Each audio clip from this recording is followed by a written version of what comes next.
Hey everyone, it's Utsef. Today's video features a 50% ortholinear keyboard, the OLKB Preonic. Non-traditional layouts have always intrigued me, so when I came across the Preonic, I had to get my hands on one.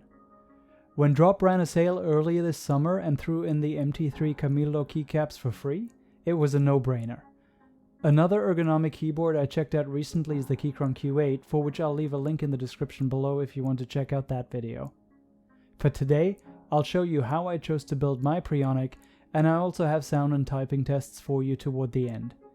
Please help me to grow this channel by smashing that thumbs up and subscribing, it really helps. Thanks in advance, and now let's get on with the video.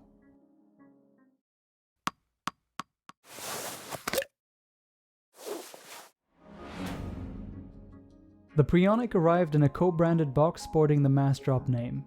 Even though Massdrop rebranded to Drop more than 3 years ago, I guess they couldn't be bothered to change the packaging.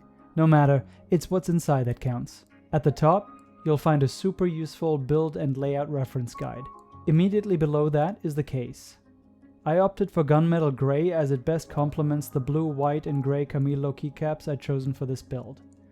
While the overall case feels very smoothly finished, I found especially the top edges of the case to be quite sharp.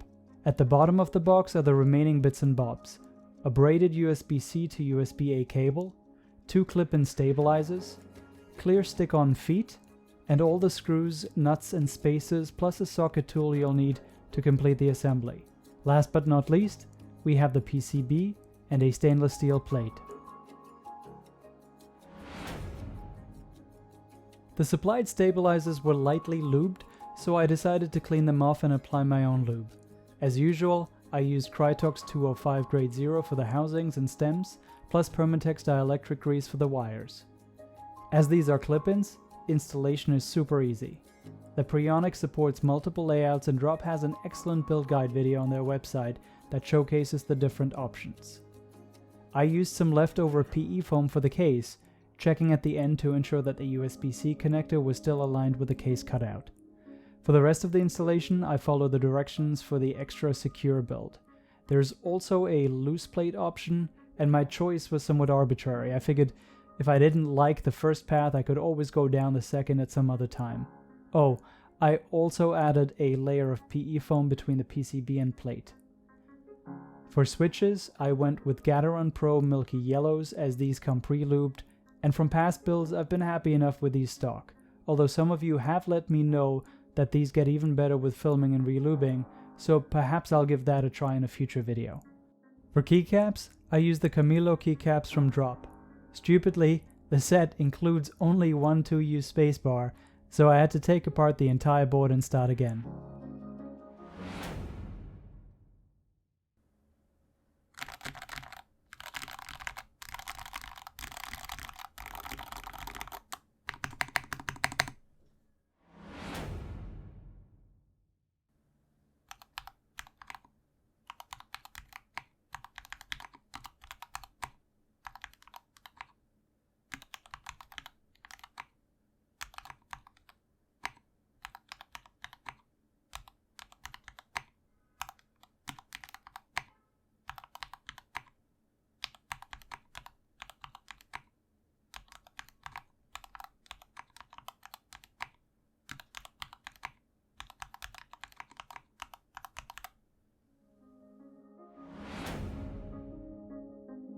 Let's start with what I like. The compact form factor, the aluminum case, the 7 color choices, the 2 build options, and the multiple layout options available with a hot swap PCB in a near complete build kit that's about $150. That's all great, and also great value for money. I also like how it sounds and feels whilst typing. The little speaker and the RGB I can personally do without, and these can be disabled if you don't need the functionality they provide.